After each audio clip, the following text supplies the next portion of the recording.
In today's video, I'm going to teach you how to add a new column to Pipedrive. This is really useful when you want to customize what information you see at a glance, whether you're working with your contacts or your deals. By the end of this walkthrough, you'll know exactly how to show or hide specific fields as columns, so your workspace matches the way you like to work.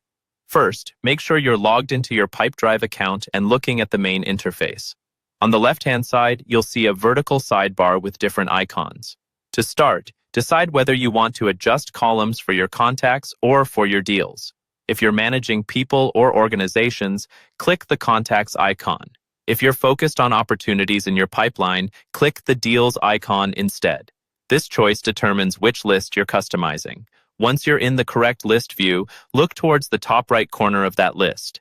You should see a small gear icon, often used to indicate settings or customization options. Go ahead and click that gear icon. This opens the column and field settings for the view you're currently in. A panel will appear showing you a list of available fields. Each field represents a type of information you can display as a column, like phone number, email, deal value, or any other custom fields you may have in your account. Here, you'll see checkboxes next to each field name. To add a new column to your view, simply check the box next to the field you want to display.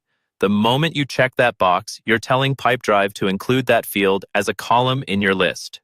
Take a moment to scroll through the options and make sure you're selecting the fields that are actually helpful to you, rather than turning on everything and cluttering your screen.